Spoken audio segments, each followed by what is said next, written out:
오늘 우리 함께 나눌 말씀은 누가복음 2장 8절부터 14절의 말씀입니다. 누가복음 2장 8절로 14절 찾으시면 우리 자리에 일어나셔서 한 절씩 교독하도록 하겠습니다. 누가복음 2장 8절부터 14절의 말씀입니다.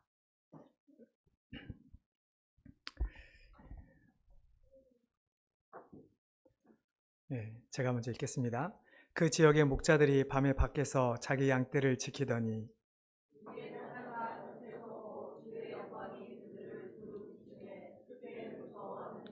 전사가 이르되 무서워하지 말라. 보라, 내가 온 백성에게 미칠 큰 기쁨의 좋은 소식을 너희에게 전하노라.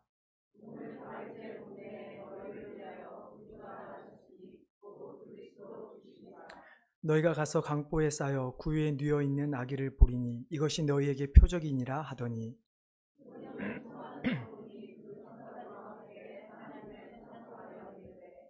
같이 읽겠습니다. 깊이 높은 곳에서는 하나님께 영광이요 아멘. 네, 자리에 앉아주시기 바랍니다. 제가 한번 예배를 위해서 말씀을 위해서 기도하겠습니다. 하나님, 성탄절 이브날 참 많은 사람들이 각자의 자리에서 각자의 처소에서 가족들과 함께 기쁨을 누리고 친구들과 함께 기쁨을 누리지만 그러나 주의 백성들은 또 주의 전에 나와서 하나님 앞에 예배하길 원합니다. 하나님 예배를 받아 주시옵시고 특별히 오늘 우리에게 말씀하시는 그 말씀이 아기 예수님을 탄생을 맞이하는 이 시기에 우리 한 사람 한 사람에게 다가가는 귀한 말씀 될 수 있도록 은혜 내려 주시옵소서. 감사하며 예수님의 이름으로 기도하옵나이다. 아멘. 혹시 오늘 외출 밖에 나가보신 분이 계신가요? 선물을 사러 간다든지 식사를 하러 가신다든지 혹시 가족끼리 조금 시간을 보내기 위해서 나가셨나요? 오늘 어떠셨나요? 저는 오늘 이제 예배를 준비하다 보니까 오늘 나가지는 못하고 이제 어제 저희 가족끼리 한번 몰을 나갔습니다. 그래도 아마 크리스마스 분위기가 가장 많이 나는 곳이 몰이 아닐까 싶어서 추리 앞에서 사진도 좀 찍어보려고 가긴 했는데 생각보다 예전만큼 그 감동이 없더라고요. 이렇게 추리도 좀 그냥 그렇고 근데 확실히 지나다니는 사람들의 얼굴을 보니까 너무 밝더라고요. 그래서 크리스마스는 크리스마스구나 라는 생각을 했는데요. 세상도 이렇게 기뻐하는데 성도인 우리에게는 얼마나 기쁜 날입니까? 우리가 아무리 세상 삶이 힘들어도 기분이 좋든 기분이 안 좋든 간에 오늘만큼은 우리가 아기 예수님의 탄생으로 우리 가운데 기쁨이 넘치기를 주님의 이름으로 축원합니다. 어떻게 보면 우리가 그 기쁨이 있고 그 기쁨을 소망하기 때문에 이 자리에 나와 예배를 드리고 있다라고 저는 생각을 합니다. 만약에 우리에게 기쁨이 없다면 우리가 굳이 이 자리에 나와서 지금 하나님 앞에 예배 드릴 이유는 없겠죠. 오늘 우리가 읽은 누가복음 2장은 예수님의 탄생에 대한 기록입니다. 누가복음은 예수님 그리고 세례 요한의 예언 그리고 그들의 탄생에 대해서 좀 다른 복음서들보다 훨씬 더 자세하게 기록을 하고 있습니다. 여러분 상황 잘 아시겠지만 당시에 총독이 모든 사람들로 하여금 호적하라 명령을 내립니다. 그러니까 가서 주민등록 신청하라는 거죠. 그러자 요셉도 이미 아이를 뵌 약혼 여인 마리아를 데리고 호적하러 갈릴리 나사렛에서 출발해서 베들레헴으로 올라가게 되죠. 도착을 했는데 어떻습니까? 잘 아는 것처럼 방을 구할 수가 없습니다. 지금처럼 온라인 시스템이 있어서 미리 할 수 있는 것도 아니고 가서 집집마다 돌아다니는데 숙소를 구할 수가 없는 것이었습니다. 그러다 겨우 찾은 것이 한 여관의 마구간 구유에서 아들을 낳게 되죠. 근데 갑자기 그 아이가 있는 곳에 주의 사자들이 서 있고 주의 영광이 비추게 됩니다. 모르겠습니다. 이것을 과연 우리가 어떻게 상상할 수 있을까? 기껏 상상해 본다면 지금이야 집집마다 거리마다 다 불이 켜져 있고 네온사인이 켜져 있으니까 저희가 새롭게 이렇게 막 밝은 그런 느낌을 받진 못하겠지만 그래도 많은 외국인들이 한국을 방문했을 때 가장 인상 깊었던 중 하나를 꼽으라 한다면 밤거리 문화라고 합니다. 그 휘황찬란한 그 불빛이 대단하다라고 이야기를 하죠. 근데 여러분 그 당시 한번 생각해 보십시오. 그 당시 그 지금처럼 네온산이 있겠습니까? 대단한 무슨 밝은 등이 있었겠습니까? 기껏해야 횃불이나 초 정도 들고 다니면서 아마 밝혔을 것 같은데, 그때 갑자기 레이저빛 같은 그런 빛이 어떤 한 집을 쫙 비치면서 주의 사자들이 서 있고 얼마나 크기였는지는 모르겠습니다. 하여튼 그랬을 때 이 목자들이 그 장면을 봤을 때 가장 느꼈던 감정은 무서움이었어요. 그 당시엔 도저히 상상할 수 없는 어떤 특별한 모습으로 아기 예수님이 탄생했을 때 사람들이 느끼는 것은 두려움이었죠. 그때 천사들이 이렇게 말하죠. 무서워하지 마라. 무서워하지 말고 오히려 너에게 기쁜 소식을 줄 터인데 한 아기가 나아서 너희를 구원하리라 라는 이야기를 하죠. 그러면서 목자들에게 너희가 가서 그 기쁜 소식을 온 세상에 전하라고 이야기를 합니다. 그러면서 호련히 수많은 천군이 천사와 함께 하나님을 찬송하는 그 찬송의 가사의 내용이 우리가 오늘 읽은 본문의 마지막 구절인 14절의 말씀입니다. 지극히 높은 곳에서는 하나님께 영광이요 땅에서는 하나님이 기뻐하신 사람들 중에 평화로다. 성탄절 되면 많은 교회들이 칸타타를 합니다. 아마 저희 교회도 과거에 칸타타를 했던 것으로 제가 들어서 알고 있습니다. 혹시 여러분 그 칸타타 곡 중에 안토니오 비발디가 지은 글로리아 인 엑셀시스 데오라고 하는 곡이 있습니다. 혹시 아실지 모르겠네요. 아주 유명한 곡 중에 하나인데 그 제목을 번역하면 하늘에는 영광, 땅에는 평화라고 하는 문구입니다. 제가 오늘 설교 제목에도 하늘의 영광 땅에는 평화라는 그 문구를 제가 따서 지었는데요. 하지만 실은 이 하늘에는 영광 땅에는 이 평화라는 이 말이 실은 오늘 우리가 읽은 누가복음 2장 14절의 말씀을 요약해 놓은 말이지만, 그러나 잘못하면 이 단어가 성경이 말하고자 하는 의미를 왜곡시킬 수 있다는 사실을 우리는 기억해야 합니다. 하늘에는 영광, 땅에는 평화. 여러분 어떤 생각이 드십니까? 딱 그 단어를 들었을 때 여러분 어떤 이미지가 떠오르십니까? 아마 대부분 저와 비슷하지 않을까 싶습니다. 하늘엔 영광 그러면 아까 그 천군 천사가 나타나고 주의 빛이 비쳤던 뭔가 어떤 그 영광스러운 모습, 그게 하늘의 영광이라고 아마 떠오르게 될 것입니다. 하늘의 신이 좌정에 있고 그 신을 향해 모든 사람들이 엎드려 경배하고 있는 그 모습. 아마 영광이라는 단어가 그런 시각적인 좀 의미를 담고 있는 것 같아요. 누구에게 영광을 돌리다, 이런 의미 때문에 그런 것 같습니다. 여러분 땅에는 평화 그러면 어떻습니까? 땅에는 평화 그러면 우리는 이 세상에 살아가는 모든 삶 가운데, 나라들 가운데 아무런 다툼과 문제 없이 어려움 없이 평화롭게 살아가는 그런 것을 우리는 떠올리게 될 것입니다. 여러분 그렇지 않으십니까? 하늘에는 영광, 땅에는 평화. 물론 그 가운데 아기 예수님이 계시죠. 우리가 믿는 자들은 이 단어를 들으면 그래도 하나님과 아기 예수를 우리는 결부시키지만, 그러나 세상 사람들이 그저 하늘에는 영광, 땅에는 평화라고 하는 말을 들었을 때 그들은 결코 우리가 생각하는 어떤 이미지를 떠올리기는 어려울 거라 생각이 듭니다. 우리가 14절 말씀을 다시 한번 같이 읽어보겠습니다. 한번 말씀 띄워주시겠습니까? 14절 말씀 다시 같이 읽겠습니다. 지극히 높은 곳에서는 하나님께 영광이요 땅에서는 하나님이 기뻐하시는 사람들 중에 평화로다. 자, 하늘에는 영광, 이 말이 오늘 본문에 보면 지극히 높은 곳에서는 하나님께 영광이요 라고 하는 말씀입니다. 자, 이 말씀을 자세히 보면 분명히 높은 곳에서 하나님께 영광이라고 이야기하는데, 그러면 어떤 무언가가 높은 곳에 계시는 하나님께 영광이 된다는 말씀입니다. 단순히 우리가 하나님께 영광을 돌려라 라고 하는 의미보다 무언가가 지극히 높은 곳에 계신 하나님께 영광이 된다라는 말씀인데, 과연 하나님께 영광이 되는 그것이 무엇일까? 그것은 지금 앞에서부터 8절부터 계속 이야기하고 있는 바로 아기 예수님입니다. 이 구절은 단순히 우리한테 하나님의 영광을 보아라, 하나님께 영광을 돌려라, 이게 아니라 아기 예수님께서 하나님께 영광이 된다는 말씀이죠. 그러면 아기 예수가 어떻게 하나님께 영광이 되는 것일까요? 여러분, 하나님께 영광을 돌린다라고 했을 때 우리가 무엇을 하나님께 영광을 돌립니까? 한번 생각해 보십시오. 우리가 하나님께 영광 돌린다는 말을 되게 자주 사용하는데 무엇을 하나님께 영광을 돌릴까요? 무엇을 가지고 영광을 돌릴까요?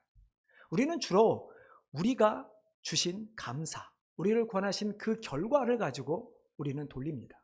하지만 오늘 말씀에서 지극히 높으신 곳에 계신 하나님께 영광이 되는 아기 예수는 하나님의 뜻을 이루신 분이시기 때문입니다. 아기 예수님께서 이 땅에 태어나셔서 그가 자신을 희생함으로 말미암아 하나님께서 창세 전부터 우리를 구원하시려고 하시는 그 계획을 세우셨고, 그래서 우리를 구원하신 우리를 통해서 하나님께 영광을 받으시도록 하셨기 때문에 결국 아기 예수만이 스스로 혹은 모든 인류가 하나님께 영광을 돌릴 수 있게 하는 가장 키가 된다라는 이야기죠. 그렇기 때문에 죄 있는 인간이 하나님께 영광을 돌릴 수가 없듯이 죄 없는 예수 그리스도만, 그리고 죄 있는 우리지만 우리가 예수 그리스도를 믿을 때 우리는 비로소 하나님께 영광을 돌리게 되는 것이고 하나님 앞에 나아갈 수 있게 되는 것입니다.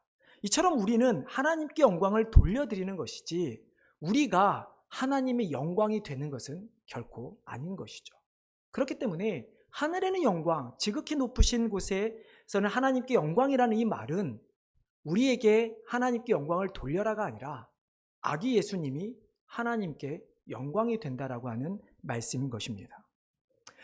또 14절 하반절을 보면 땅에서는 하나님이 기뻐하시는 사람들 중에 평화라고 말씀합니다.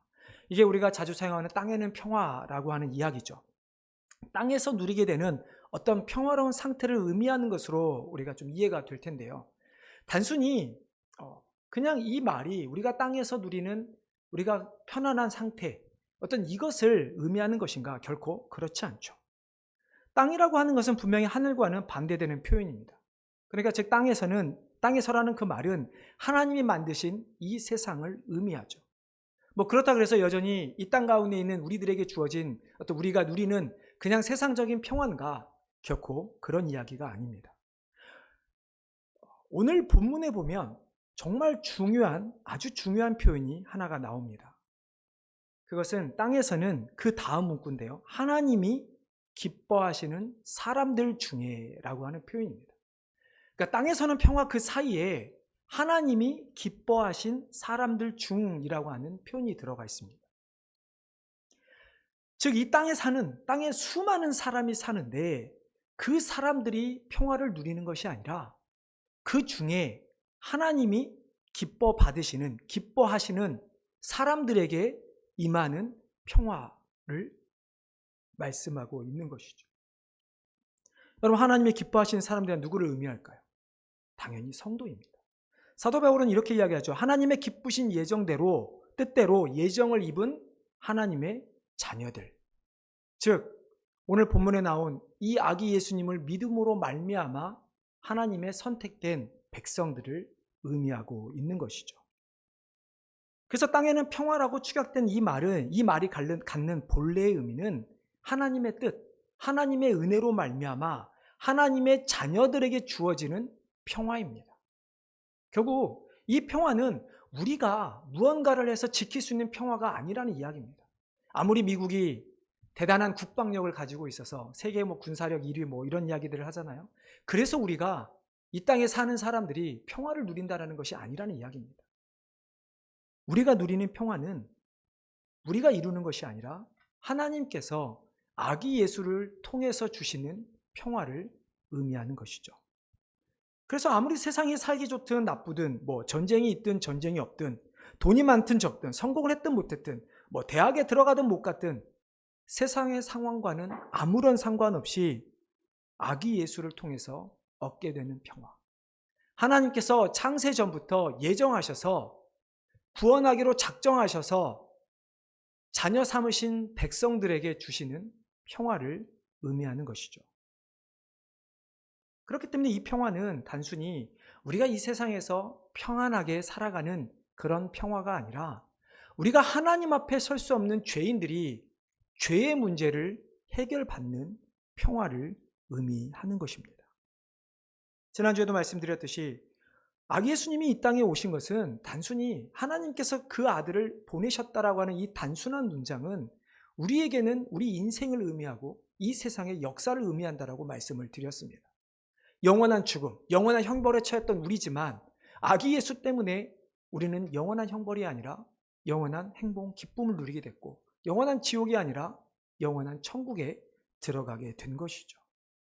우리가 하나님의 백성이 되었기 때문에 우리는 우리의 상황과 상관없이 하나님이 주시는 평화를 누리게 되었다라고 하는 말씀입니다.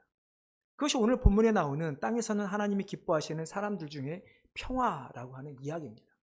근데 너무나 감사한 것은 하나님께서 단순히 우리를 구원하시고 끝나셨는가? 그냥 구원받은 백성들이 그래 뭐 이제 구원했으니까 너희가 이 땅에서 알아서 살아. 그 다음에 자 죽은 다음에 하늘에서 보자. 이렇게 말씀하시나요? 그렇지 않죠. 오늘 우리 장로님께서도 기도해 주신 것처럼 하나님께서는 우리의 산성이 되시고 우리의 위로자가 되신다고 기도를 해 주셨습니다. 여러분 이게 무슨 말씀입니까? 하나님께서는 구원받은 자들을 이 땅 가운데 그냥 버려두지 않으신다는 이야기입니다. 우리가 어떤 적들이 어떤 사단이 공격한다 할지라도 하나님께서 우리의 방패가 되주셔서 모든 공격을 막아주시고 보호해 주신다는 것이고 하나님이 우리의 등불이 되신다는 것은 우리가 인간은 미래를 알 수 없게 우리 앞길을 알 수 없기 때문에 하나님께서 우리가 걸어가야 할 그 길을 비춰주신다고 말씀하고 있는 것이죠. 그뿐입니까? 우리의 목자가 되어주셔서 우리가 상상할 수 없는 가장 푸른 풀밭 그 신의 물로 우리를 이끌어 주셔서 하나님의 자녀들이 이 땅에서뿐만 아니라 영원한 천국에서 소망을 가지고 누릴 수 있도록 우리를 인도해 주신다는 말씀인 것이죠. 이 모든 것이 우리에게 어떻게 주어집니까? 바로 아기 예수님을 통해서 주어진다는 말씀입니다. 그렇기 때문에 우리가 너무 쉽게 하늘에는 영광, 땅에는 평화라고 하는 이 말을 가지고 단순히 하나님께 영광을 돌리고 이 땅 가운데 평화가 있기를 바라는 그런 모든 이 세상의 사람들처럼 우리는 이해해서는 안 되는 것이 아니라 정말로 하나님께 영광이 되는 그 아기 예수 그리고 그 아기 예수를 통해서 우리에게 주시는 영원한 평화 우리는 그것을 누리며 살아가야만 하는 것이죠.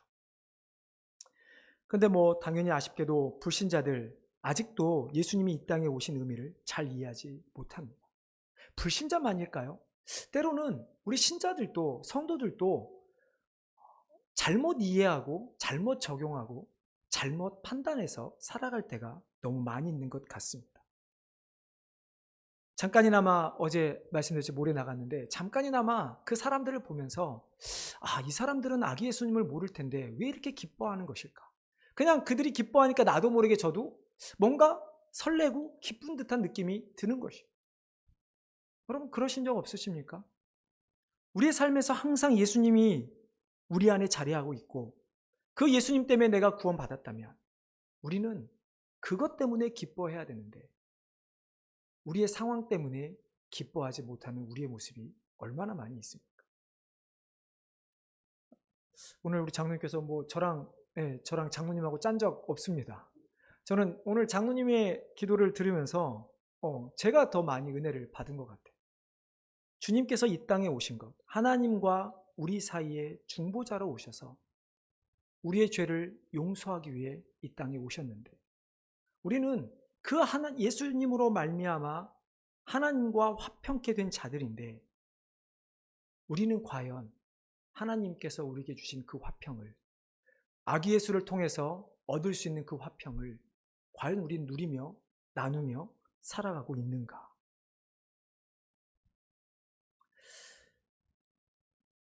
아직도 성탄절 기간이 왜 우리가 기뻐해야 하는지 무엇이 진정한 평화인지 몰라서 그냥 세상에 돌아가는 이런 상황 때문에 기뻐하고 있다면 아니면 세상에 상관없이 나의 처한 상황 때문에 기뻐하지 못하고 있다면 과연 이 땅에 오신 아기 예수님이 우리에게 어떤 의미가 있을까요?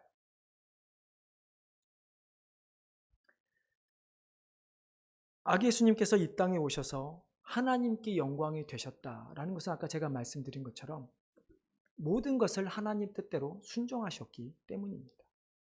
그렇다면 우리가 그 예수님으로 말미암아 구원받았다면 비록 우리가 아직 죄인이고 아직 우리는 부족하다 할지라도 우리의 삶은 매일매일 삶에서 변화적인 삶을 살아야 합니다. 어떻게 하든지 주님을 닮아가고 하나님의 평화를 세상에 나타나는 자들이로서 우리는 살아가야만 하는 것이죠. 물론 우리는 사람이기에 계속 그렇게 살아갈 수는 없습니다. 때로는 곤두박질도 쳐보고 또 때로는 거기서 하나님께서 붙잡아 주시고 이렇게 세워주셔서 다시 또 위로도 올라가 보고 또 올라가다가 또 교만해서 또 처박여도 쳐보고 이러면서 우리는 끊임없이 하나님을 경험하게 되는 것이죠. 사도 바울이 자신이 처음 예수님을 믿었대, 그리고 마지막에 죽기 전에 자신에 대한 고백을 했을 때 하나님 앞에 자신이 얼마만큼의 큰 죄인인가를 고백했던 사도 바울의 모습을 우리가 기억한다면 우리는 아기 예수님이 이 땅에 오신 성탄절을 맞이할 때마다 해가 거듭할수록 나이가 들어가니까 더 이상 그냥 지나가고 기쁨이 없고 그저 그러 이런 것이 아니라 오히려 우리가 나이가 들어갈수록 우리가 죄인임을 더 깨닫고 하나님의 은혜를 더 깨닫는 자들이 되어야만 하는 것이죠. 우리 아이들 어린아이부터 지금 아직 있는데 아직 이 나이 애들은 선물 보면 좋아하고 그럴 나이입니다. 하지만 더 이상 우리가 어린아이 같은 신앙이 아니라면 우리가 장성한 분량만큼에 이르렀다면 우리가 정말로 감사하며 기뻐할 것이 무엇일까를 우리는 이 시기에 한번 깊이 생각해 봐야 할 것입니다. 성탄절 이브에 세상에 얼마나 미국은 그렇게 놀 것이 많이 없나요? 얼마나 좋은 것들이 많은데 지금 이 자리에 와서 예배를 드린다. 그것은 오늘 24절의 말씀처럼 하나님께서 아기 예수님을 보내주셔서 우리에게 나타내신 그 영광, 우리가 그 영광을 보는 것이고 그 아기 예수님께서 우리에게 주신 그 평화를 우리가 누리는 것을 다시 한번 기억하는 것이죠. 오늘 예배에 오신 우리 성도님들 정말로 아기 예수님으로 인해서 우리 삶에 기쁨이 넘치기를 바랍니다.